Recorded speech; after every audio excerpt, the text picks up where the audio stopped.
Welcome to PodcastOne. We hope you'll support our sponsors who bring you these podcasts absolutely free and with limited interruptions. And of course, we appreciate you listening to this show, which will get started in just a second. The following program is a PodcastOne.com production. From Hollywood, California, by way of the Broken Skull Ranch, this is the Steve Austin Show. Give me a hell yeah. Hell yeah. Now, here's Steve Austin. All right, everybody, welcome to Steve Austin Show. I am coming to you from the mean streets of Los Angeles, California today, and I'm cutting this podcast, before I head back to the set of Broken Skull Challenge for another group of badass contestants and another week of filming. But before we get rolling today, you need to get to the App Store or Google Play and download the new PodcastOne app. You ain't never seen a podcast app like this before, and you can do all the normal stuff like listen to your favorite podcasts and create your own playlist of your favorite episodes. But here's what makes the new PodcastOne app different from anything else out there. You can watch over 1,000 360 virtual reality videos of your favorite podcasts. And with virtual reality, it's like you're right there in the room with them. You can also connect with other fans, share comments, and check out behind-the-scenes pictures and content. So get to the App Store or Google Play and download the new app now. Hey, folks, this last week has been a real interesting week for me.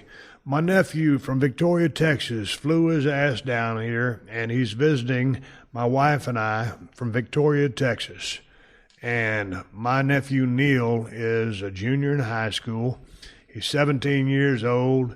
He loves automobiles, trucks, cars, anything that has to do with the steering wheel and getting in it and driving it. And he's out here visiting with us. And I didn't know this, but when we got his ass a ticket, we pulled a rib on him. We flew him first class out there. That's a pretty good rib. And Neil had never been on an airplane before. So there was his first flight, first time to ever get up in the air, and he had an absolute blast. He's been out here on the main streets with us. My wife has been taking him around, seeing the sights. I've been able to take him out to the Broken Skull Challenge compound. He was able to hang out with me for a day and a half and see what we do out there. And he's my guest on the show today. And normally, when I mess around my nephew, we're telling these tall tales about Bigfoot, Sasquatch, Loch Ness Monster, all kinds of stupid stuff. And I tell you what, he's just a real good kid. He's a hard-working son of a gun. I couldn't be more proud of him. And he's my guest today. So normally we're just used to shooting the breeze. We fired up these microphones, and we'll see how the podcast goes. We've already recorded it. Neil's at the grocery store right now with his Aunt Kristen getting some groceries. I'm fixing to pack my ass up and head back out to Broken Skull Challenge compound. As I record this podcast today, it's Monday, and I guess it's a course reset day out there at the compound because it is very rare for me to have a Monday off. So that means it's going to be a short week of 4 work days instead of 5, and I'm looking forward to it. I got a chance to get an extra day spending here, hanging out with Neil and my wife and the dogs, and we got a chance to do a whole lot of stuff. Took him to eat at some different restaurants, took him to the yacht club that we belong to, took him to eat sushi. You'll see how that goes down as he starts talking on the podcast. I don't know that we made a fan out of Neil when it comes to sushi. It kind of threw him off a little bit, but I enjoyed the hell out of it. I tell you what, man, I was looking at the weather report this last week. We was out there at the Broken Skull Challenge filming the toughest show on television, and it starts airing in September. And I was just like, man, it is going to be rough out here because we're expecting record temperatures all across the West Coast, up and down. And, man, we had some clouds blow in and a breeze going, and it really protected us. It wasn't hot at all for Broken Skull Challenge standards. And then all of a sudden, we're out there. It was right after our round 2 challenge. And, man, all of a sudden, the clouds roll in, the wind starts blowing, and next thing you know, it starts raining cats and dogs. A flash flood watch, and it was supposed to be in a record-setting heat wave that's supposed to make it hotter than blazes. Man, I jumped in my Kawasaki Mule. Me and Neil hauled ass to the camper, and it proceeded to rain like hell. Luckily, we were able to finish the day. The next day, we ran a skull buster. We came on back and continued showing Neil the sights and sounds of everything that is Los Angeles, California. And I'm the worst tour guide in the history of the business. My wife's been pretty good about it. We're taking him everywhere we can. They're going to hit it today. I'm looking forward to getting back to work. We're about almost halfway through filming this season, and the guys and girls have been absolutely phenomenal. The challenges are tougher. The Skull Buster is tougher. And I just think so far, so good, and this is going to be a real good season. I think season 5 is going to be the best season we've ever done. And that's saying something because we have some good people out there. But anyway, all is good. I'm going to finish the business here and get into the podcast. I'm talking with my nephew, Neil, from Victoria, Texas. I've spent a lot of time with this kid out at the Broken Skull Ranch before I sold it. He's been out there hunting with me. Just a real responsible, good kid. Works his ass off at everything he does.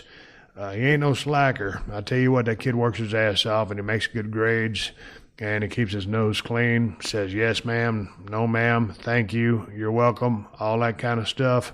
So he's a good kid, and I couldn't be more proud of him, and look forward to talking to him on the podcast. But before we get to Neil and the body of this podcast, let's talk about Credit Associates. If you're drowning in debt that you can't afford, do not let the credit card companies trick you into thinking you have to pay it all back, because you don't.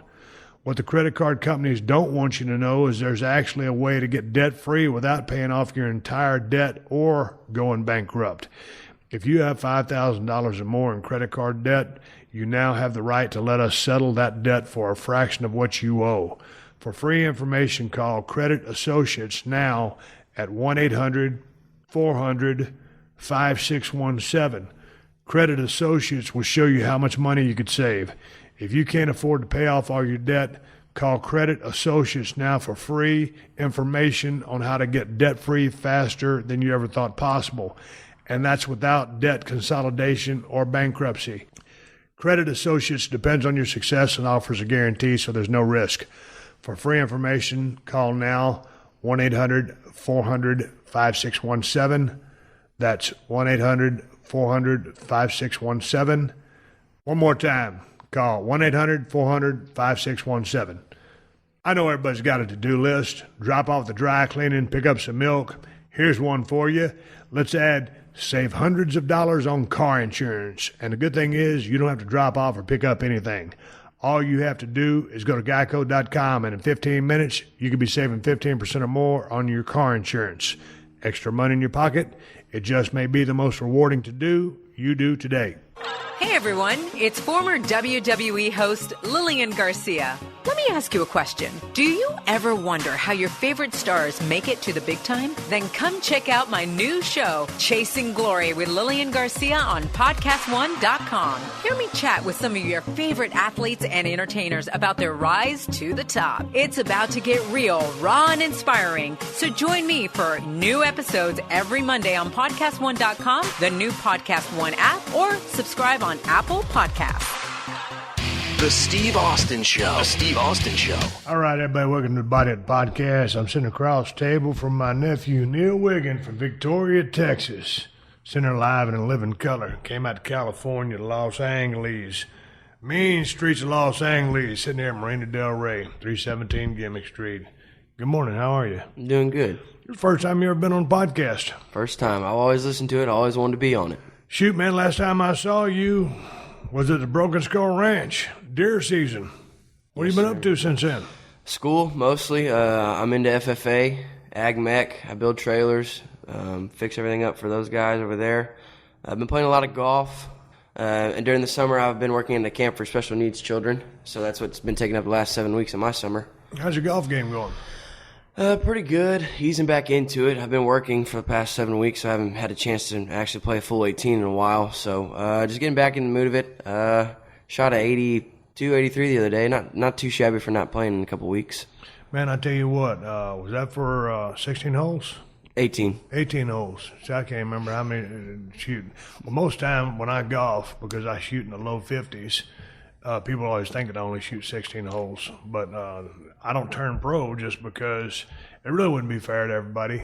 I understand. Tiger Woods is kind of faded off. Jordan Spieth's kind of coming up. Yeah. But if I was to get out there on the PGA and just totally smoke that guy, I mean, it'd probably screw him up, and he wouldn't be able to generate a living for his family. So that's why I've stayed off the pro course. Understandable. Hey, what got you involved in the game of golf? You can play football, track, baseball, basketball, but you like golf. I think it's a great sport to learn. Why'd you choose golf? I played them all up until 8th grade, but I've played golf since I was 4 years old, my grandpa and my dad. My grandpa's really who got me into it and has pushed me to become really good at it and keep it as a hobby for the rest of my life. I'd like to play collegiate, but I don't know if that's going to be able to be possible. Right now I'm focused on my education more, so maybe I'll just go to A&M instead and keep the game of golf going. But so your goal is to go to Texas A&M and get a degree in what? Industrial distribution probably, or industrial engineering. Now, how at 17 years of age do you say, hey, man, I want to get into industrial distribution? Because I don't even know what that is. I've talked to a lot of Aggies up there right now, and it's a really good major to get into, and the job placement's 97%, and it's something I'm interested in. It's pretty much half business, half engineering. You put those two together and make a living out of it. Okay, what are you distributing? Sales. You could do outside sales. That's something I would want to do. They give you. What are you selling? Engineering, like plant parts, anything like that, oil field parts, stuff like that. And there's also so many other things you can do with it. What interests you about that? Just getting to know people on a personal level and being able to sell them products that they would need. I did a thing in FFA this year called Ag Sales, where the National FFA organization releases a product, and you have to make a packet about it, a manual pretty much about it, and sell it to people actually in the business of selling that product. So I'd go in there, hello, my name is Neil Weigand, how are you? Go in and try to build a reserve, a rapport, it's a hard word to say, and you just try to make a sell with them on the product. So they give you an example of, hey, I have a 200-acre farm, I'm growing this, I live here, I have 2 tanks, how are you going to make this irrigation system work? We sold an irrigation system this year. Okay, a lot of people out there don't know what FFA means. What is that? Future Farmers of America. It's a national organization for high school kids to get involved with, mostly agricultural and mechanical. Man, a long time ago, I was in ag. I took ag mechanics, and Mr. Callis was our teacher. And we used to always partner up. We try to build motors and stuff like that, you know, because that's ag mechanics. Man, I wasn't worth a damn at trying to build anything. It's like when I got my first car, it was 71 Firebird Formula, had a Chevy 396 in it, and that thing was jerry-rigged to hell. And if it hadn't been for Scott, my older brother, who by 2 years, him always turning a wrench on that thing, fixing it, I'd be underneath that thing beating on the starter while someone was turning the key, and Scott was putting brakes on it. So I figured, hey, man, I'll take ag mechanics. I'll learn how to work on these motors.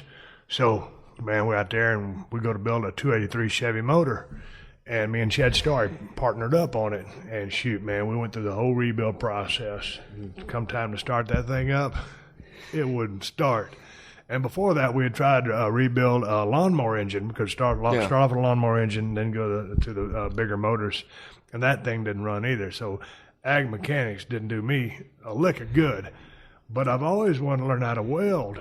And so you made me a sign, a Broken Skull Ranch sign. What y'all made out of 1/4-inch steel? 1/4-inch steel. Or 3/16. 3/16, I think. I'm sorry. So how'd y'all go about designing and planning that? CAD machine on the computer. It's the software we use. I told my ag teacher, hey, let's make my uncle something, because he was making maybe 2 or 3 for some other people he knew. And he's like, okay, and he's a fan of yours. He literally likes you. And so we sat down, designed it, put all the kinks out of it. We put it out on the machine for the plasma cam to cut, and it crashed. 2.5 hours of work gone. So we had to restart, redesign it, redo everything we just did 2.5 hours ago. Finally got out of the shop about 10:30 that night and had the sign made. We didn't have the flat iron around it yet. We had to weld that on in the morning, and then we tacked the flat iron on the next day, and I was on my way to the Broken Skull Ranch to see you.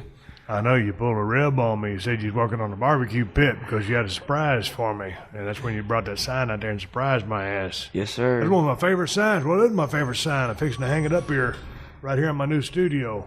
Hang on, listen to that trash can in the background, Neil. It's trash day in Los Angeles. At least in my neighborhood it is. Get out of here, trash truck. Boy, he gassed it. Neil, here's the thing, California. We got 3 trash cans, a brown one for trash, a green one for green stuff and dog manure, and blue cans for recyclables. Down in Victoria, y'all don't recycle, do you? Well, we have 2. We have 2 trash cans. We have a black one that's for trash and everything, and then we actually have a green one, I think, and it is for recyclables. I grew up in Edna. We didn't have that. We had a blue trash can for trash and everything you put in it. I just moved to Victoria a year ago, so that's kind of new to me. So I got to remember to keep out my plastic bottles. Man, out there in Tilden, they only got one trash system. Everything goes in the same, and it'd be too expensive for them to build an infrastructure to do all the recycling stuff. So everything goes in the same thing. So it's kind of messes with your head when you live in here in Los Angeles. For You're sure. just separating all your trash, and you just go down there. And my wife's like, well, why can't we recycle down here? And they ain't got a system. So anyway, it is what it is. Hey, you had a pretty good deer season last few years out at Broken Skull Ranch before we decided to sell it. How many years did you actually hunt out there? Because you're 17 now, but shoot, when did you start hunting? I started hunting when I was 9. That's my first deer I ever took, and it was out at the Broken Skull Ranch. It was an 8-point.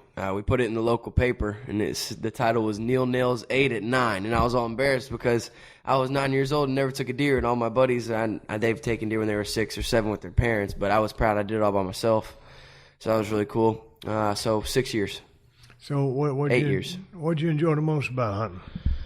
Just being out there, taking in the land, being with you, spending time with family, my grandpa, my mom, all my uncles. Just the land out there was incredible. Did you ever get lost out there? I'm really good with location and direction, so I never really got lost. I knew at a young age that I'd have to learn it because you'd be holding me responsible for me when I was out there. You can get around by myself. So I knew I had to learn it and be responsible for myself out there. Did you ever come upon any rattlesnakes out there? One time, me and my dad just got out of Titanic, and there's a washout. We were going down to the feeder.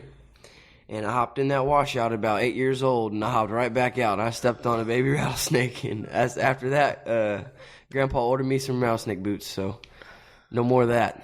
What's a rattlesnake boot? They go up about to your knee, bottom of your knee, and they're just a snake guard pretty much. That way, if you step on them or stir them up, if they strike at your shins, you won't get bitten. I stepped on a rattlesnake a couple years ago, and this snake was the national rattlesnake high jump champion. And that thing, what? You don't believe me? No. I don't want to tell a story. It bit me right out here in my throat. Oh, yeah? On my jugular. Right there? Yeah. What'd you do? Tourniquet.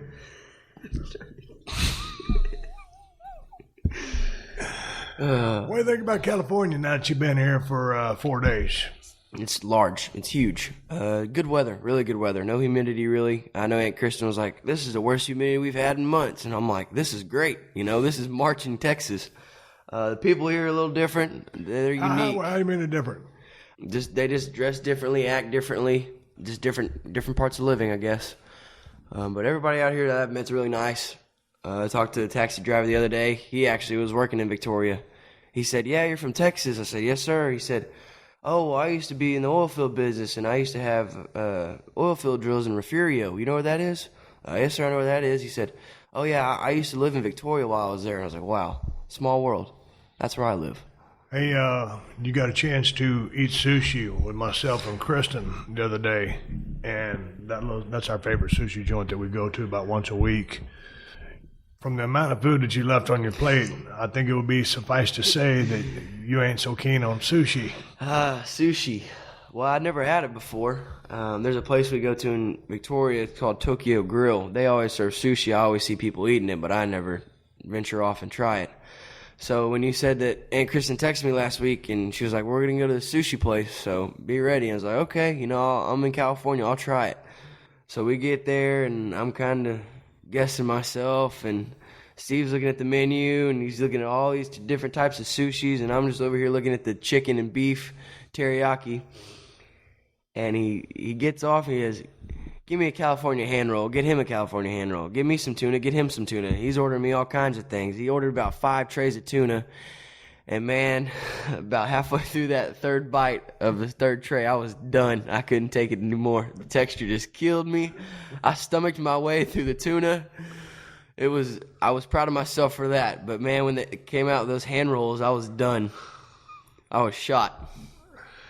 Was it, you think it was a seaweed wrapper, or was it just the rest of the food and you weren't used to that kind of texture? The crab on that hand roll was fine. Yeah. I think it was the seaweed wrap, but on the spicy tuna, that texture got me there too. So I think it was a combination of both on that spicy tuna roll. So if I asked you to go eat sushi today for lunch before I go back out to Broken Skull Challenge compound, you'd probably turn me down.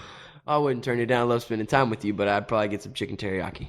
Hey, man, I noticed one thing. You came out to the Broken Skull Challenge compound. You spent a day and a half with me out there.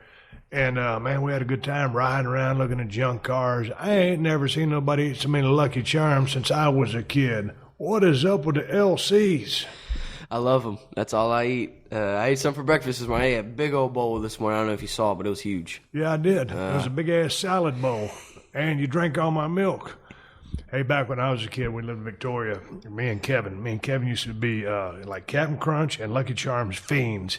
And a guy named Kevin and me was always fighting to get up early enough to get all the Lucky Charms. Yeah. And, you know, sometimes you shake the cereal box and you don't get a whole lot of Charms. Yeah. You get the oats, but you don't get the Charms. So, man, we'd go in there and stick our hands in there and try to get more Charms. Because the Charms are the best part of it. Yeah, I know it is. That's what makes it. I was looking on the back of the box today, and there's a little card in the box now, and if you type it on their website, put in the code, you can win a free box of just marshmallows. They're making really? 10,000 boxes of just marshmallows. You know that can't be good for you. No, probably not. That'd be you know so one thing bad. I noticed about your diet since you've been here? You eat nothing but pure sugar and garbage. Same shit I used to eat when I was a kid because you can get away with it. You know what I also noticed? You might have a tapeworm. I ain't never seen a 17-year-old kid demolish more food in my life. I bet your mom and them was happier than the hell when you came over here to Los Angeles to stay with me and Chris, since I ain't got to feed your ass for a week. How do you eat so much? I just You're like a bottomless pit. I mean, I eat it till it's gone. So that's how it works. I know every time I open my refrigerator, ain't nothing in there. I went over to Kevin's one time. I ain't gone back since because he texted my mom and said, "Your son's a human garbage disposal. Get him out of here." So that's the last time I stayed the night at Uncle Kevin's house. I told Kristen, when you leave on Wednesday, we'll have to restock on groceries. I said, Neil had done ate us out of house and home. Just growing boy. Hey, we got a chance to go to do a little bit of sightseeing. We didn't get a chance to do much because I've been busy and I had to do some other stuff. I'm the worst tour guide in the history of Los Angeles. I remember we flew Mom and Dad out here, and we got one of those vans, and we was driving around everywhere. I'm just horrible about showing everybody the sights, but we did get a chance to go to the Petersen Automotive Museum. And let's talk about your love of cars, because, man, as a kid, and still to this day, I just love cars. But I kind of got, stuck in the, SUVs, Broncos, and truck mode right now. But I used to be, back when I was wrestling, in the Corvettes, had Mercedes and Porsches and stuff like that, some twin turbos, some 911s. You're only 17, but the car bug bit you real fast. What is it about the automobile that just piques your attention and your passion like it has? Just there's so many different unique variations that you can get out of it. There's so many different types of motors, so many different types of bodies, different companies that make them, different backgrounds, different histories on all the cars. That's what I really like. Favorite car is a Corvette. I've loved that thing for years. I used to have every year to have calendars, a Corvette calendar, and I'd look at them and have all different types, all different rare. Exclusive ones, limited edition ones, and I loved them all. So that's where that comes from. And we also have a Corvette, a 76 Corvette at the house that I love. It's bright orange, metallic orange. It's got a Loveland kit on it and 18-inch wheels. It's got a cam, 383 stroker. It's a gorgeous car. Sounds great. Oh, you ever get a chance to drive it? I've not driven it yet, but I want to. We got all the generations of Corvette, man. We was out there at the Broken Skull Challenge compound, and that place is... It's a couple of 100 acres, and that's where we film Broken Skull Challenge, but it's also like a salvage yard for picture cars, movie cars, stuff that they're going to set on fire, stuff they need for just background stuff. And there's one little section, and it's about, about 30 Corvettes? Yeah, probably 30 C4 Corvettes, I'd say. And you were going crazy because, man, you couldn't believe so many people would, so many Corvettes would just be all in one place in a shambles. It was incredible. How did it get to be that way? I was like speechless, I guess you could say. They were mostly C4s, which are not too sought after. They're probably the least sought after Corvettes, but still, it's a Corvette. You got to admire it for what it is. So that was good to see. Okay, so out of all the Corvettes, what's your favorite? You like C4, C2, C3. What are we on right now? C7? C7. So what's your favorite C? Just off of complete looks and sounds and just feel, C7s. Really? They're gorgeous. They're gorgeous. I do like the older ones. I'd say C2s, the 60s, those are good. God dang, man. There's in there two C's because 63 through 67, and then 68's when it went to the Stingray style. Mm-hmm. But anyway, man, when I used to live in Victoria years ago, right there at that, I don't even know if it's there anymore, across from that Baptist church, there was a spinning sign, and a guy used to have a Phillips 66 car station, and there was a 68 Corvette there, and it was black.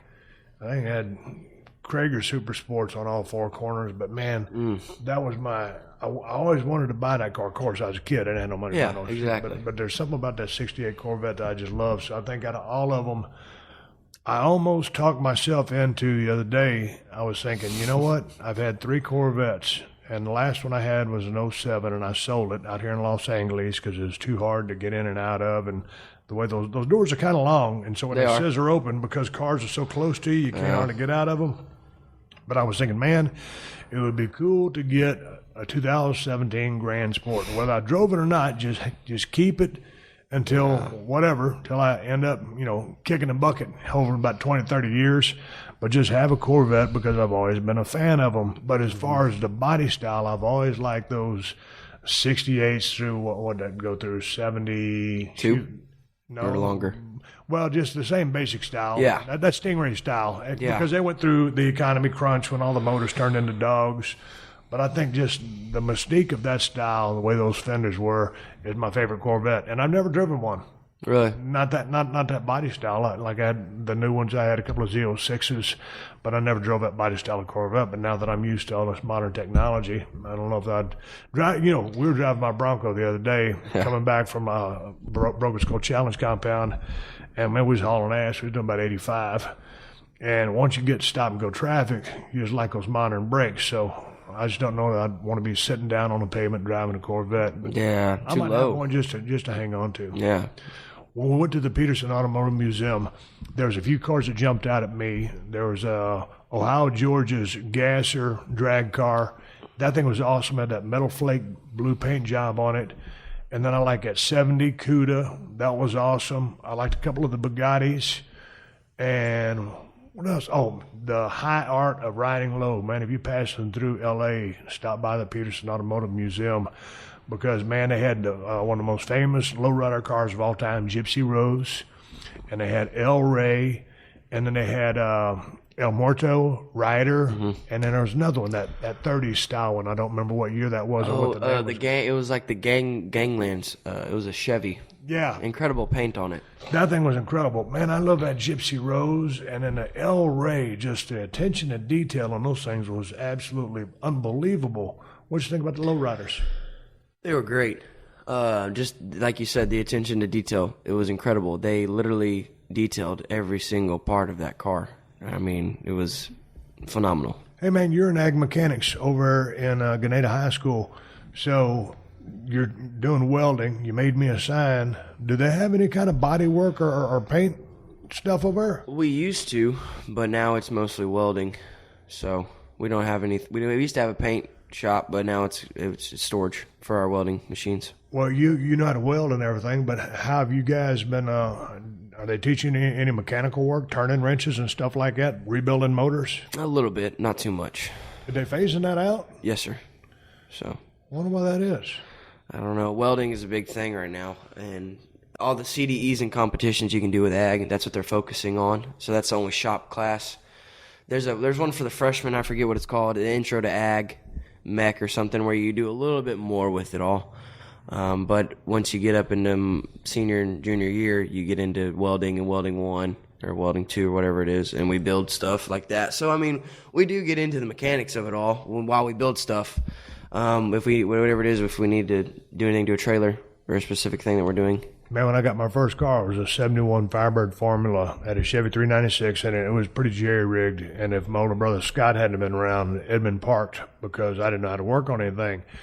Scott just seemed to always have a knack for being mechanically inclined. He knew how things worked and was very curious to take things apart and put them back together. If I took something apart and put it back together, I usually have a few extra parts. So I wasn't really mechanically inclined. It's just like when Dad tried to teach me how to play guitar and bass and all that other stuff. I didn't really apply myself, but I just didn't really have that. I wasn't really musically inclined either. It turned out I made a pretty good pro wrestler, and that's how it ended up being pretty good at. With you and your pickup truck, you done any hands-on stuff on that, or do you have any kind of mechanical knowledge? Do you have any instincts for it? Because I know you play guitar and you seem to have a gift for that. Does it apply to the mechanics as well, or are you still just kind of fiddling around with it and just doing like wheels and stuff like that? I'm doing small things. I changed the oil the other day by myself, so that was pretty cool. Never knew how to do that, so got taught how to do that, and then just looking at torsion keys, torsion bars, cranking those up a little bit here and there. Did that a couple months ago, but they just took that all down and they put on an actual leveling kit for me at an outdoor place, off-roading place in Victoria, so that'll be nice. Outlaw off-roading? Outlaw off-road. So they hooked your brother up? They hooked her brother up. Hey, man, that used to be my pickup truck, and you bought it off of me. Have you seen it yet, or is it still in the shop? No, it's at the house. I just haven't been home, and I didn't tell my mom to send me a picture. Did they send you pictures of it? No. So you haven't seen it leveled up I'm flying blind. Okay, so when you get back, you got to send me a picture. I will. I want to see how it turned out. I used to have back in the day when I was living in Bernie, Texas, it's still on the road, I got a 2001 F-250. And I put the front end leveling kit on that. Didn't want to lift it up, put 33s on it. Man, that was a good looking truck, and all it needed was me to pick that thing up just a little bit. It's real good. I was talking about my Bronco the other day. Man, I want to maybe just get that thing leveled out. I want to put a lift kit on it. I was thinking about putting a supercharge on that thing. But then I said, man, it's just a 95 Bronco. It's all stock. You don't need to go no faster. Thing sounds good, doesn't it? Oh, it sounds great. You romped on it when we were heading out of the compound for Broken Skull Challenge, and man, it sounded great. Yeah, it sounds great, but that 215 horsepower 351, it's a 5.8 liter. Everybody says, oh, man, those things got a lot of horsepower. No, they don't. They just want to build it like it's a big-ass, badass Bronco. But the fact of the matter is those roaches, the 5.0 and the 5.8, the 302 and the 351 respectively, they will last forever. But they ain't powerful, so that son of a bitch sounds good. Ooh, when I jump in, kick that 4-barrel. Only going about 65. Yeah, but a 0 to 60 on that thing, I don't know what it is, but you could probably use a sundial rather than a stopwatch to time it going 0 to 60. Hey, man, you're 17 years old. You're going to be 18 in 6 months. You're doing really well in school. You weren't always a great student. How come? What happened? You kind of just all of a sudden kicked it in, and now you're one of the top students in the class. What happened? Just trying harder, more focus? More focus, more motivation to go to Texas A&M. I want to become something one day, so I decided that I need to kick it in and try my hardest. Your older sister going to Texas A&M, before she went there, were you just blowing in the wind, or did you not know what you wanted to do, or how did it become resolute that you want to go to Texas A&M at College Station? Well, through junior high, we always would go to games. We always go to football games there in College Station, and I loved it more and more every time I went to football games there in College Station. And the saying is still true today. Every time I go there, the more I love it. So I think seeing her go there made me love it just that much more than I already did. So that's where I get that from, just going there through years and loving the traditions and the sights of it all, and the campus itself is great, and all the people there are amazing. What's the deal for getting into a school like that? I went to a junior college, and I went to North Texas State University outside of Dallas-Fort Worth in Denton, Texas. It's now called University of North Texas, and my grades was fine, but on a big university like Texas A&M, is it easy to get into? Well, it's easy to a degree. If you're in the top 10% of your class, you're automatically accepted. Well, coming from a town of 50 kids in my class, I'm number 7 out of 50, so I'm not in the top 10. I had to pass 2 more people to get there. So if you're not in the top 10, I mean, it's easy to get into if you're a good kid, if you're involved in activities and clubs and all that good and volunteer work. If you're involved in all that stuff, it's easier to get in if you're just an average Joe who has got a 4.0 and doesn't do anything. So in some perspectives it's easy, in some perspectives it's hard. Hey, some of your hobbies outside of your schoolwork and your love of cars and trucks and stuff like that, you work with special needs kids. How did you come upon doing that, and what propelled the decision to do that? Well, there's this class that's offered at my high school called PALS, and it stands for Peers, Assistance, and Leadership. It's where we mentor younger kids in our elementary school that have bad home lives or home issues or can't keep their grades up or are bullied or their mom passed or dad passed, anything like that. They need a big brother or big sister to look up to and guide them. So I got involved with that in my freshman year. So when I was 14, 15, and I'm still in it as I'm going into my senior year. I'm president of that club actually now, so that's a good thing. Just working with those kids and seeing how much you can do for them and how much they do for you, making you realize how humble, like how good you got it, And then after that, my sister worked at a camp for special needs children called Texas Elks Camp, and I started working at Texas Elks Camp. This is my first year as a counselor this last year, and I loved it. Just seeing those kids, how happy they are when they have every right to be mad or at the world and just not have a good attitude at life, and they do. It's great. It's amazing. What else? When you do that camp, that pretty much takes up your entire summer. 7 weeks. Are you able to get like back in the day, like between high school semesters or some school years, like during the summer, man, I was hauling hay. I was working on a lease crew, picking up, cleaning up oil field sites and stuff like that. Do y'all get paid for that? Is that volunteer work? We get paid. We do get paid. Okay. All the money is raised through the Elks organization. It's nationwide, but our money comes from the Texas Elks, as the name goes. So everything that we get, we go to SeaWorld. We get kids Sunday, and they leave Friday. And every day we go somewhere new. We're a traveling camp. We go to SeaWorld, Splashway. It's a big water park. ZDTs, it's an amusement park and arcade. They love it. All the games are free. They have go-karts and everything like that. And the San Antonio Aquarium, which is all touch. You can feed stingrays, feed sharks, feed all this other cool stuff. And also we go to the, that's it. I think so. So we every day we go somewhere new. We tie-dye. We have a big outside place for them. We got a big pavilion with basketball courts and playground.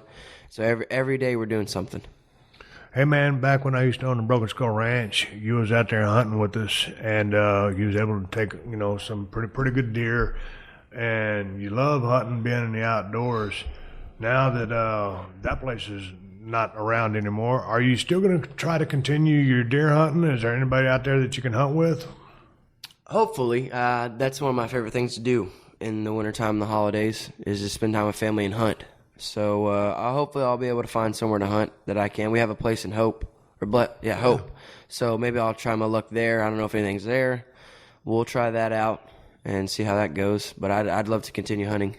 So if you end up in Texas A&M and you get there, say you complete your college degree in 4 years, what do you think right now at 17 and a half years of age do you feel like doing with your life? I've been looking into a lot of degrees, a lot of majors. And I think I'm going to go the way of industrial distribution. It's half business and half engineering. There's a lot of different ways you could go with that degree, but I think I'd like to do outside sales, where I'd make a relationship with customers and companies and sell them products that they would need for their companies. So how was it that you just made that decision? Because like when I was, all through, when I was a kid, I grew up down in Edna. And we lived in Victoria for a while, but when I first got turned on to wrestling, I was probably about 7 or 8 years old, and I was changing channels. I came across pro wrestling. My mom, your grandmother, was reading her magazine in a chair, and man, Dusty Rhodes was in the middle of the ring bleeding. And I told Mom, I said, man, why don't that security guard help Dusty? Mom rolled her eyes, your grandmother, and just went back to her magazine. So in the back of my mind, I always knew, man, I want to be a pro wrestler. I want to be a pro wrestler. Yeah. But I didn't know how to go about it. But it turns out, as you know, Dad, Papa, sold insurance for a living. Yeah. So when I went to college on an athletic scholarship to Wharton County Junior College, I figured, okay, well, first 2 years are kind of just general studies. Yeah, general studies. And then I'll kind of home in on it when I get to, I got a scholarship to North Texas State University in Denton, Texas, so I shifted to a business major. And God dang, man, I was in the National Honor Society in Edna until I got kicked out. I didn't get kicked out because my grades were bad, because I was just clowning around too much. And I got into Wharton, everything was fine. I got to North Texas, man, and algebra was just kicking my ass. And then I also took accounting class. And at first it seemed like real easy. Oh, man, debits and credits, this is easy. All of a sudden they started hitting me with the real stuff, and I said, well, homie, don't play that. Homie, don't play that. I dropped algebra twice. I dropped accounting, and I just changed my major from business to PE. Now, physiology, anatomy, kinesiology, that was easy to me because I can see and understand that and I can wrap my head around it. For some reason, my brain just doesn't really understand math. Now, I can do the basics for add, subtract, multiply, divide, exactly. But you start talking about all that other stuff, that's when I kind of get lost. I struggle. So then I said, okay, well, maybe, because I needed that business degree, I thought I did, to get in the insurance business, and I was just going to, join my dad's business and be partners with him. And he was cool with it, and so that was the way I was going to go. Turns out, I ended up scrapping all that when I dropped out of college with about 17 hours to graduate.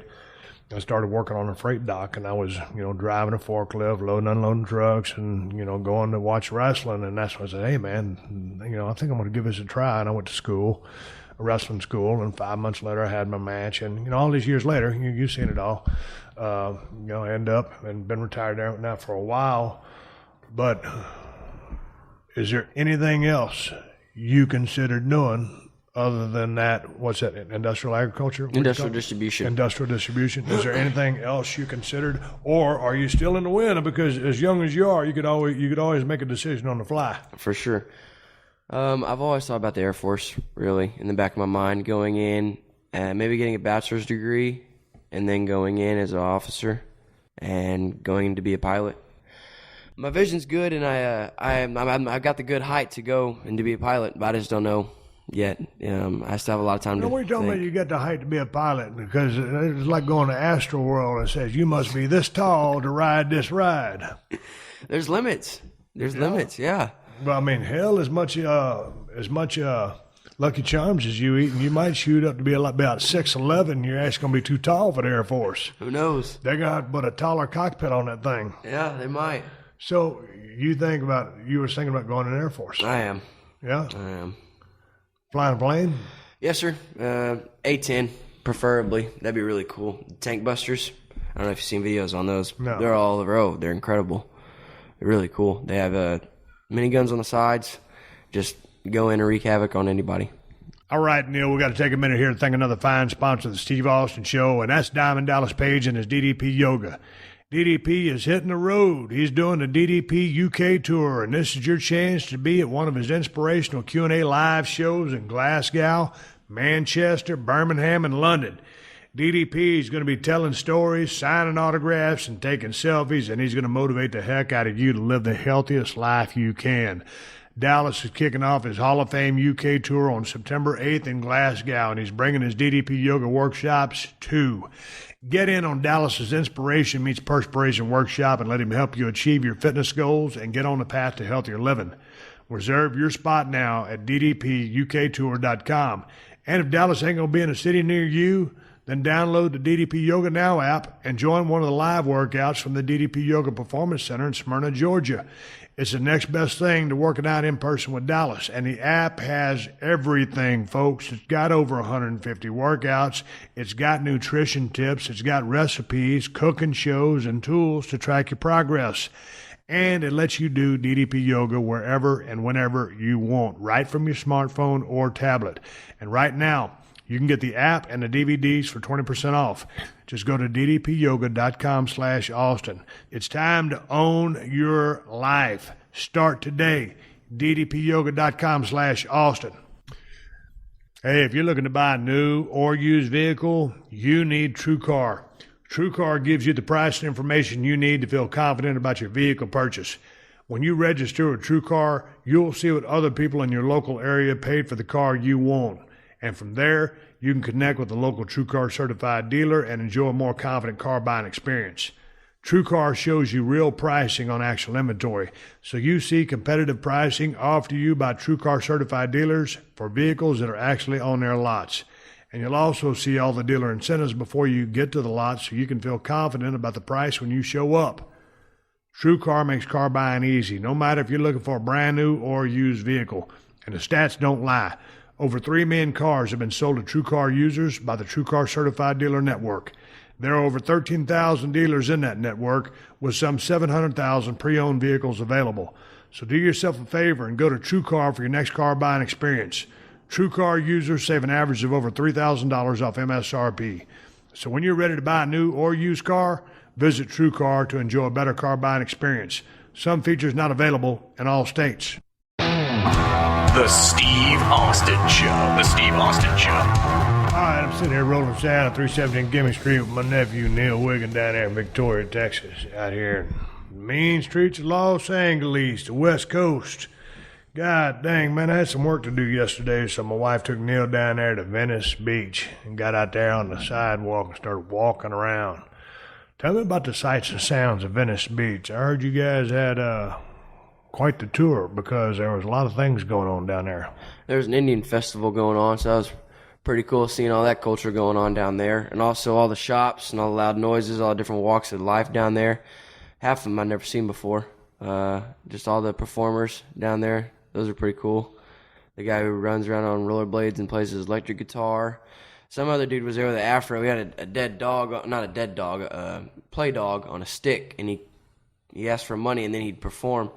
But until you gave him money, he wouldn't perform, so we were all just standing around waiting for him to do something. He never did. So that was kind of... Well, if you'd have busted out a $5 bill, he might have showed you some tricks. I know, I should have, man. If I was to go back, I would have done it just to see what he had with that play dog. Hey, I understand that the Hare Krishnas are out there dancing around. What was they celebrating? They trying to do some recruiting? You got a story for me. I have no idea what they were doing, but we looked over there, and they're all dancing around, having a good time. And they're just loving life. There's a big old tent set up, said free feast. So everybody was down there getting food. All these people sitting down on the grass, enjoying the music, dancing to it. I'm just taking it all in. Never seen any of this before. So that was really funny. Was it Hare Krishnas putting on the spread, or was it the Indians putting on the spread?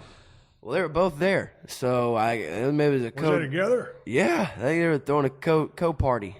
Well, you said you was doing a dance last night when you was telling me this story. Like, what were they doing? Were they like Hare Krishna, Krishna Krishna, Hare Krishna?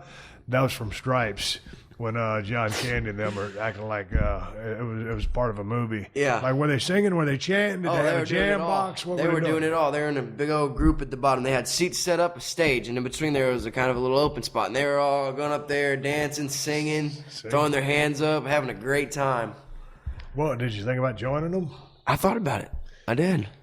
I just thought about, going in there and busting a move, cutting a rug with them, enjoying life. So if you joined the Hare Krishnas, would you bypass college and just hang out on the beach? Yeah, I think so. But here's a question. Beach life. Did you interview with one of them and say, okay, I'm thinking about being a Hare Krishna. I want to join up with you guys.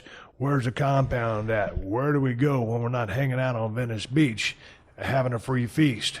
And how are we paying for all this food to everybody eat free? No, I asked for an application. Okay, so what did they say? No, they're like, we're donations. Yep. So we just put it on like that, and we're free roamers. So I was like, all right, well, have a good day. So what did you think? Did you? I heard you got the smell of marijuana in your nostrils. A lot of dope smoking out there. A lot of dope smoking going on out there on Venice Beach, and there was also some dude selling sage. So I guess that didn't help any. But golly, every now and then we'd be walking, I'd smell some food, and then I'd smell a big old whiff of marijuana, and it'd pass, and I'd do it again. Sometimes we got behind people who had it, and the wind was blowing. Oh, man, it was terrible. It was bad. Did you get a contact eye? Sir? Did you get a contact eye? No. You sure? A what? A contact eye. Oh, I didn't know what you said. A byproduct of someone No. out marijuana. No. I think you'd be behind someone trying to just smell that stuff. No. Now, tell me about Victoria, Texas, or Grenada, Texas, where you go to school. I don't imagine y'all run across a whole lot of dope out there. There's the crowds. There's the crowds. Steer away from those guys, but usually, you don't see much of it. When I was going to high school in Edna, Texas in the 80s, there was like 3 dope heads. That's what we called them back in the day. Dope heads. We had 3 dope heads in the school. We call them potheads. So. Potheads, same thing. Yeah, exactly. And no disrespect to anybody that smokes. I'm just saying back in the 80s, that's what we call them. They were the pot smokers. Yeah. You had your athletes, you had your country guys. I mean, you had different cliques. Yeah, you had cliques. But there was like 3 dope heads in the whole school, and they were like, and they're in the hot rods. but they just kind of did their thing. But like back in my day, dude, I mean, you just didn't have that stuff, and then all of a sudden out here in California, it's legal. Yeah, and they got the dispensaries everywhere. I know. How has that been for you? I've never seen a dispensary. It was pretty interesting, you know. But we walked by one. It was like the $40 fix. You know, I guess it's kind of famous down there. I took a picture in front of it, giving it a double thumbs up, and big cheesing right in front of them. The green doctors in their green suits and all that stuff. So that was interesting. That was really cool. Hey, did you see any of those fortune tellers out there? No. There's a lot of people out there. They'll read tarot cards. Really? And man, I went out there about 10 years ago. Me and a friend of mine. And I said, man, I'm just going to do this for this is the rib. These guys are full of shit. So anyway, I give a dude like, it was donations. He goes, okay, you know, he tells me to take some cards. And all of a sudden, man, he didn't know who I was. And he just starts telling me all these things about me. And it's like, it was uncanny. And I wasn't leading him on, doing nothing. Yeah. And this dude was straight up, you know, he asked my birthday, you know, when I was born, what time, all the other stuff, Sagittarius, you know.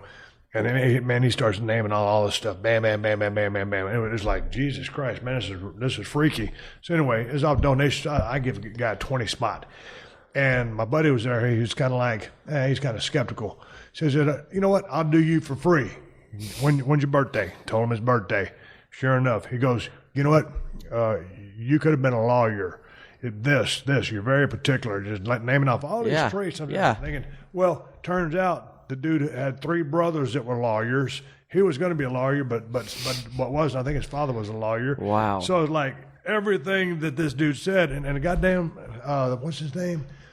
The guy's name was Adrian or something like that. It was years ago. But I was like, I walked away from that guy thinking, man, that son of a bitch. I don't know how he did it. No. But he nailed me right to the damn thing. But if you walk through there's different people. You know, everybody. There's a bunch selling artwork. Yeah. And a bunch of stuff like T-shirts, wooden planks with California on them, all that good stuff. But no, I didn't see any fortune tellers. I went out there one time, and, you know, those guys do those pencil drawings. Yeah. And there's a pencil drawing of Stone Cold Steve Austin. So I said, hey, man, I said, how much for the picture? Because I had to have it, right? Yeah. And then, you know, he looked at me and he says, I don't even know what it says. Just say $10. So I said, $10. Yeah. I said, oh, I gave him $10. You still have $10. It's floating around one of his garages. Okay. Anyway, so, you know, he took my money and I walked off, and he didn't even recognize that I was the guy in the picture that he drew. Wow. No, yeah. I see things of you all the time. Just the other day, I was watching TV and you popped up on my TV just like that. And I see people with your shirts on all the time. And I see you on Twitter all the time, old videos of you from the 90s, you know, in the ring. It's great. I love it. Hey, you're on social media. What are you on Twitter and Instagram? I'm on Twitter and Instagram. What are you on Twitter? Neil Weigand 73. So, where does 73 come from? 2 lucky numbers, 2 favorite numbers, I guess. Started off as 7. Well, here's the thing. When I was young, I couldn't remember my password. So I have like 4 Twitter accounts. They're all different.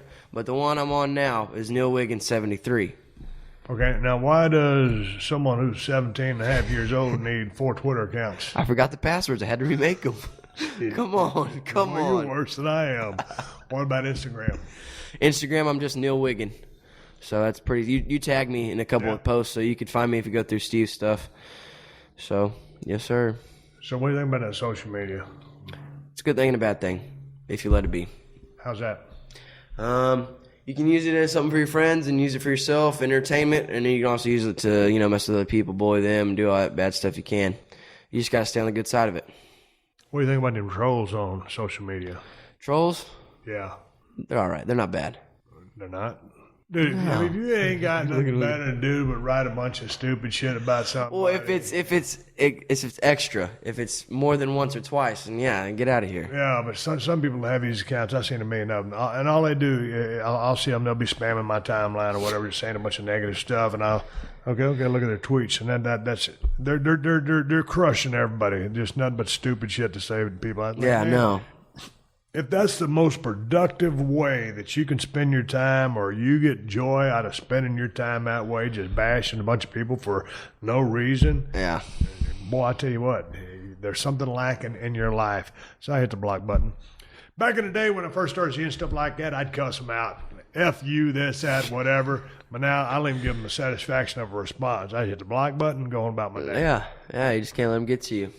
Hey, man, you guys using computers down there in Grenada High School? Because a long time ago, it was 1982, and I was signing up for my senior year classes, and I needed 2 electives. And so one of my electives, I said, I saw that there was this class called computer science. I was like, computer science? What is that all about? And it's back in the day. Yeah. And so, man, I walked into the room, and you know those little classrooms at Edna High School.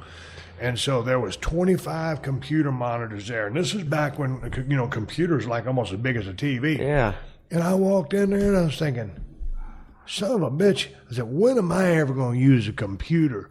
I'm a football player. Oh, yeah? Sports is my gig. Yeah. I don't need no damn computer. So I ended up taking some other elective. And so now, all these years in 2017, I got my MacBook right in front of me. And computers are the wave of the future. They're the wave of the present. So, do they teach you guys computer schools as a mandatory class, or you got to sign up for them? What's the story? Well, we do take some that are required, BCIS, stuff like that. I forget what it's called, but there is one we have to take. It's like PowerPoints and all that good stuff, teach you how to use it. And our high school also rents out Chromebooks to everybody for like $20. It's good for the people who don't have laptops, and it's also just good for you if you don't want to take your own personal one. But I'd rather take my personal one for sure, because those things kind of can junk out on you. But I mean, it's a good thing. Everybody's getting to use them. Everybody's getting to know and get really familiar with them. So you're going to need one of those things in college. Dude, I remember going to college, and we were still writing papers way back in the day. I remember one of my lectures I took in Edna High School was typewriting. Yeah, I took that. I took and typing. Miss Davis was my teacher. Keyboarding. She's still there. So, man, I was a typing fool. I think I could type like... I type like 40 words a minute with only like 2 or 3 mistakes. Really? Now, that's not setting the world on fire. But for a guy who ended up getting hit in the head with steel chairs for 11, ain't too bad. I was kind of proud of myself. Yeah, you should be. You know, boy, I was saying, and you hit that return button, slide that thing back over like a cash register, you know, start typing again. Yeah. So these days, I mean, I still got my keyboard here in front of me. It's the same thing as what the typewriter was. But, dude, see these 2 fingers, my pointing fingers? That's how I type. Yeah. I done lost all my typewriting skills. If really? you don't use it, you lose it. I lost it. See, I try to use mine. I did keyboarding in 8th grade, and they would always, if the teacher would come around and watch you, and she'd take like 1 point off if you messed up and used the wrong finger, if you backspace. Man, I was looking on my back, hitting that backspace, because I wanted it perfect, man. That's how I was. How many words could you type a minute? I want to say I got up to like 50, 55. Oh, of course, you had to beat me. I know. As soon as you said 40, I was like, he's going to ask me, and I'm going to beat him. I knew God damn it. Hang on. I'm going to take a pause for the calls here, and I'll come right back. I want to talk to you about playing the guitar. Okay. Because you can play guitar, and I know that was inspired by Paw, your grandfather, my dad. Exactly. Talk about music, playing the guitar, and what you're digging these days as far as music goes. Hey, have you heard? PodcastOne has a whole bunch of awesome new shows filled with big names that are waiting for you on our brand new, amazing app. This one's a game changer. There's Norman Lear talking to Amy Poehler, Julia Louis-Dreyfus, and Charles Barkley. Geffen Playhouse Unscripted with Bryan Cranston, Josh Gad, and soon Neil Patrick Harris. Nice. OC Real Housewife Heather Dubrow's World. Lady Gang's Three Mimosa Podcast with Leah Michelle, Nelly Furtado, Elle King, and more. Plus every episode of The Adam Carolla Show, Dan Patrick, and Rich Eisen. And if you like what happens in the ring, we've got Steve Austin, Chris Jericho, Chael Sonnen, and a whole bunch more. So download our one-of-a-kind new app and see for yourself. Go to the App Store, Google Play, or download it now at PodcastOne.com. This is the Steve Austin Show. All right, let's shift gears a little bit. Let's talk about music. You play guitar. I do. How long have you been playing? 3 years. What inspired you to start playing? Growing up, seeing my grandpa play. You know, I'm sure you've told these people before. He used to have a band. He did do on dance halls on Saturday nights.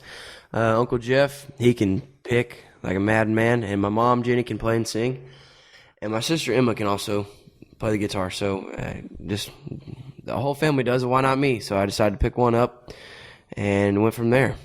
So what's the practice schedule like? I mean, how often will you sit down and just play guitar? Because Dad tried to teach me how to play a long time ago, because I was always just a fan of music and always wanted to play guitar.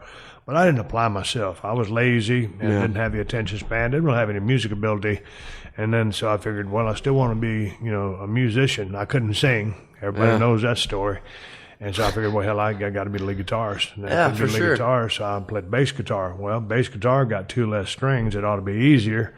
Well, and not really, especially for someone who doesn't have any musical ability or does not practice. So my mom and dad wouldn't buy me a drum kit because I'd be in there beating the shit out of those, making too much damn noise. So they weren't going to play that. Yeah. So anyway, it went by the wayside. But my dad was an old school, as you know, Papa is an old school chord guy. He knows a lot of chords that nobody really uses anymore. And he's a really good player. And Jeff followed in his footsteps, your uncle. And like you said, Jenny, my sister, and Emma, your sister, my niece.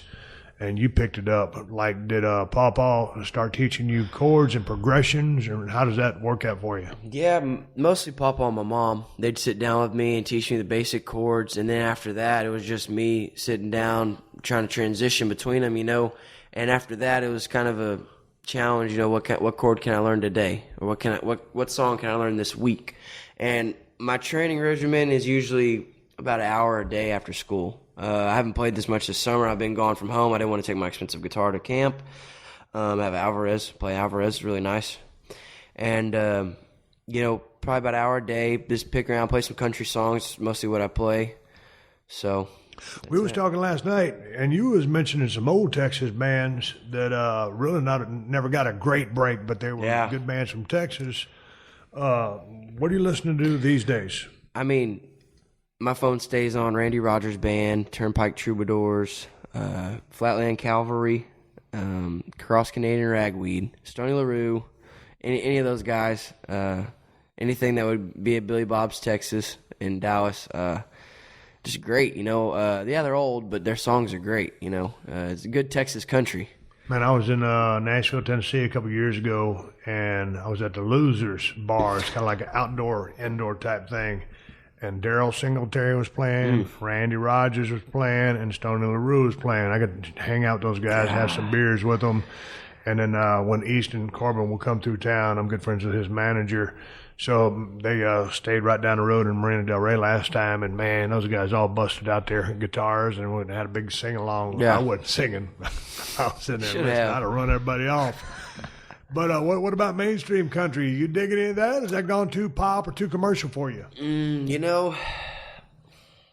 I turn it on sometimes on my radio in my truck. Mainstream, I guess. I like mainstream back in the 80s. Alan Jackson, George Strait. Right. That's what I listen to on Pandora. But as today goes, there's just, I don't know, it's just not country, I don't see it as good quality country music like Hank Williams was, or anybody, George Jones, anybody like that, Keith Whitley. Those guys are great. What about, did your Uncle Kevin turn you on to anybody old school? Because that's all he listens to. He won't listen to nothing new. No, he listens to all old guys. He likes Willie a lot. I listen to a little bit of Willie, not too much. Kevin Fowler's good. He's a newer guy. He's up there with Randy Rogers Band and all them guys. But I usually just listen to country. That's about it. Some rock. I get into some rock fits, old stuff. I'm sure you know way more about rock than I do. No, man, I've kind of been out of rock because, man, all the stuff that I listen to now, I remember when I was growing up as a kid, I was singing, me, Scott, and Kevin, and then, Jeff and Jenny came along, but at first, I'd be sitting there and, my parents, I just noticed they always listen to old music. And I was just like I was telling you the story last night, I said, man, well, Mom and Dad listen to all this old shit, man, why don't they listen to new stuff? And now that I'm their age, I know why they was listening to old shit. To them, it was better. It's what I grew up on, and I'm very fond of it. With all due respect, it's not that there's not any good musicians these days. I'm not saying that. But with the auto-tune and just all the dancing and the bullshit that's going on, it's like half the stuff is an act. And if you weren't out there dancing and shit, you wouldn't even have an act. Yeah. So here's three bands. I was over there. I was washing some clothes the other day, and I went by Alan Bishop's house, who helps us with the challenges. You met him when you were talking to him about golf. Good guy. Man, he had an acoustic guitar, and I said, man, I knew that Alan could play. Don't leave, Kristen. I knew that he could play, and I said, man, play the guitar for me. Yeah. God dang, he's more of a picker. He didn't have a pick, so he's using all his fingers, kind of chicken picking. Mm-hmm. He's awesome. So he turned me on to three bands. I'm going to drop those on you. And the Greta Van Fleet Band, I'd never heard of these guys, and they're pretty damn good. I heard some stuff from them.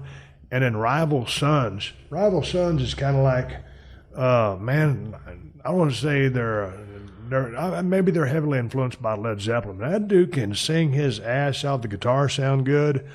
And then, hell, as big of a Willie Nelson fan as all of our whole family is, Yeah.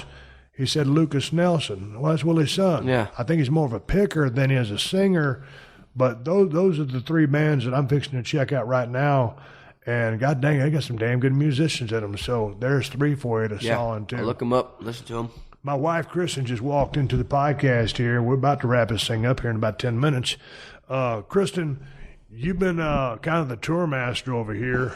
And I got off work. You know, Neil came out and hang out with me for a day and a half at the Broken Skull Challenge compound. He saw how everything works. He got to get into the director's truck with Adam, all the television screens in there. Yeah. We're probably running, 10 to 15 cameras out there. Yeah. So he sees Adam calling the shots. And then we took him to sushi. You took him to the Venice boardwalk, beach walk, whatever you call it, and saw a bunch of interesting sights over there. I asked him, why didn't he join up with the Hare Christmas? I think he would have. He's got a mop of hair on him. This kid's got hair to die for. I used to call him Justin Bieber. Yeah. Man, you'd have to shave all that shit off and just get you a ponytail. And I don't know. I think I could rock that. You could. I think I'd look good probably like look that. good doing it. For sure. You have to take off that Broken Skull Ranch hat, though. Oh, that's the deal breaker. Kristen, what's the plans today for Neil? I'm fixing to get ready to go back out to work. And what other sights and scenes are you going to take him to do out here in Los Angeles? I thought I'd take him to Santa Monica Pier so he can see the pier. And there's a lot of activities on the pier. And then we possibly go shopping on the promenade. And Neely wants to go kayaking. So we're going to go kayaking in the marina. Hopefully he doesn't fall in. Oh, but you're also going to take him over to Hollywood, right? Oh, yeah, Hollywood and Highland. He wants to see the Walk of Fame, so we'll do that. And we have to go do the beach one day. So we got quite a few things we want to do in the next 2 days. We're going to cram it in, though. Man, I tell you what, Hollywood is interesting, man. It's just, I don't go there too much. Yeah. I've been there plenty of times, and every time I do something, it's like, hey, man, we're going to have our rap party. Where's it going to be? Hollywood. Man, I had to go to Hollywood after 7 p.m. It's a madhouse. There's a lot of creative people out there, a lot of really interesting things. Yeah. But, man, after being here for 13 years, you know, I'm not really into it, but everybody else is, so you'll enjoy seeing it. I mean, I did it for years, but I don't have any desire to. But what was the other thing I was going to ask you about? Did you ask him how he's liking Los Angeles? I think he digs it out here. Yeah. Could you it's live nice. out here? Yes, I think I could. It'd have to be somewhere not too deep in the city where y'all are, you know. Out here is nice, really nice. So I think I could do this. I don't know where we left off. The other day we was driving to the Petersen Automotive Museum. And Neil was laughing his head off. My wife couldn't stop laughing. I thought I thought her head was going to explode. She laughed for 10 minutes straight. What was so damn funny? Because we were yelling at everybody, like, what are the idiots doing around here? We're screaming at people because people can't drive in L.A., and we were just laughing our heads off because I don't know what it was about. I went into full promo mode. I was yelling at blowing everybody. up. There's been a poor little family over there pushing a damn cart. Pushing a cart with a kid in it, and I was yelling at them, and they wasn't even doing nothing. They just waiting for the damn pedestrian light to turn white. See, my wife's laughing her head off. But I was totally immersed in character, and like the thing that gets me when you pull up to a red light and everybody's messing around, sending text messages. Yeah. And they got their head up their ass, and nobody will honk at them. Well, that guy pulled out in front of us on the way back from where? From where were we going back yesterday? From the mall, from the Apple store. Yeah. He pulled out right in front of us. You turned right in front of Yeah. Yeah. Idiot. Yeah, so I had to lay on the horn on him. Yeah. And then who else did I honk at? Someone else. Oh, man, that guy right here on the corner, right there, to pull out in front of us by 26 Beach. It's like, hey, man. So I'll use my horn. I'm surprised I hadn't had to replace all the horns on all the vehicles that I got, because I'll ride a damn horn. And man, you keep it cool though. When you don't blow up too much. You just lay on that horn and then. You know, I noticed that from I learned that from an early life here in L.A. is. And the road rage stuff, that's bullshit. Man, you don't do that. I mean, you honk at somebody, but when you start flipping people off and getting all mad, hey, man, some people are just going to mess up. I learned a lesson. The horn is a voice. It's like, get the F out of the way.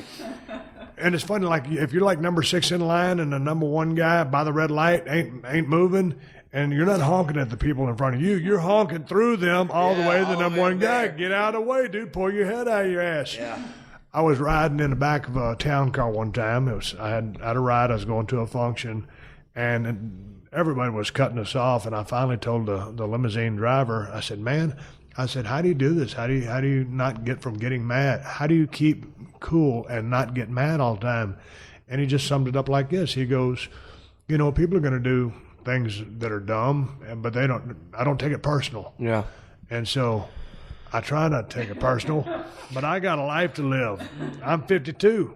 I don't know how much longer I got, so I want to get to where I'm going. For sure. Sometimes we was on the way to the damn museum the other day, and everybody was lollygagging around like, "Well, goddamn, my damn nephew's here. I'm ready to get his ass Petersen Automotive Museum. That's what Get he out of kept the way. saying. Get out of the way. My nephew's here. We got stuff to do. We on a mission from God." Exactly. So it was a fun time. But, yeah, people out here just don't drive like they're supposed to. Like go down to Victoria, Edna, Grenada, down there where, the main streets where you roam at, where I used to roam. Now, I get down there, I'm in go mode. Yeah. Everybody down there drives kind of slow. They do. They all do. Like the other day, we were behind like a 90-year-old woman. That's how they all drive there. Or you're stuck behind a tractor. That's how it is. God dang, where we get stuck behind a tractor the other day? Wow. Yeah, we got stuck behind a tractor. I thought I was going to go crazy. And it wasn't just a small tractor, it was like a 3-lane. Boy, when I finally got around that summit, boy, I gassed it. Well, hey, let's sum up your visit to Los Angeles. You got a few more days, but I got to go to work. What was the highlights of your trip so far? Just spending time with y'all, going to eat out with y'all at the yacht club, and also the Petersen Automotive Museum. That was really, really cool to experience that with y'all. Just being able to see y'all's house for the first time. Out of the 10 years y'all have lived here, I've never been out here before. My first plane ride ever. So this whole trip has been amazing, and hopefully I can continue to come out here. Hey, man, promise me that when you get on your return flight, you won't order a bunch of Bloody Marys and try to grab the emergency door and prop it open so you can jump out. I guess I can make that promise with you. Man, I was talking to you the other day. We were standing in the front yard right before we was fixing to go to sleep, and we started talking about jumping out of airplanes with a parachute on your back, and you said that's one of the things that you wanted to do. Oh, for sure. Why? Why not? It's just... I'll tell you a bunch of reasons why not. Damn parachute might not open. That's why not. Okay. No, I love heights. I love being up high in the air, adrenaline pumping. You want to join the Air Force? We talked about that. Yeah. So, being up in that plane for the first time, everybody was all putting on their little fancy things that cover their eyes and laying back and going to bed. And I had to take my hat off that way I could press up against the window. I mean, really, I just loved it. Being up in the air, seeing all the other planes fly by is just so interesting. So interesting. And then, did you say you want to bungee jump? Yeah, I want to bungee jump too. I was like, you got a bunch of stupid shit you want to do. And I'm just kidding you. He's laughing. He knows I'm ribbing him. Yeah, no, he's good. Having a hard time. Oh, man, it's a rough crowd out here, people. It's a rough crowd. Anybody comes to visit us, you're going to get chapped. Yeah, I did. Trust me. Have alligator skin. Aunt Kristen's roasting. Oh, yeah, she's been nice. I know. I feel bad for you. It's ruthless. I told Neil, I said, man, normally, I'm always working my ass off, picking up dog shit. I'm moving trash cans. I mean, I'm working like man. I'm doing stuff. Yeah. But she kind of laid off because she's like, okay, I'll let Steve look like the macho cool uncle while superstar. Neil's here. While Neil's here is perception, so that I live up to his expectations. Huh? As soon as you gone, you feel me? Yeah, I've been working. Man, oof. Yeah, no, we were outside yesterday, and I don't know, I said something about when I was 12, and she said, well, you act like you're 12, and just looked at me and was like, God dang. Yeah, she's tough. She is, but she means fun. She means no harm, so. Maybe. I don't know about that now. God, you can't see me because it's podcast, but I got this look like I don't know about that. He's doubting me. Neil, we're going to ride off in the sunset now. One last time on Instagram and Twitter. You are? Neil Weigand, 73 on Twitter, and just Neil Weigand on Instagram. If you look up Steve, you'll find me. Hey, Neil, it's good talking to you. Well, I've been talking to you the last 5 days. Yeah.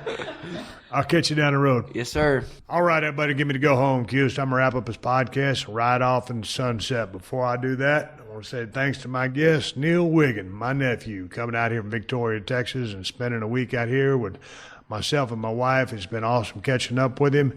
He's a great kid, and he works his ass off. Enjoyed talking to you, Neil, and more importantly, I enjoyed visiting with you and glad you came out to see us. My video of the week is on YouTube.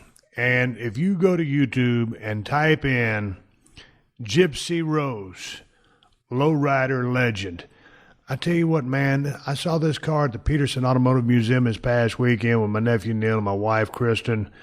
And, man, I've always been a car fan in general, so I always love the lowriders just as much as all the cars.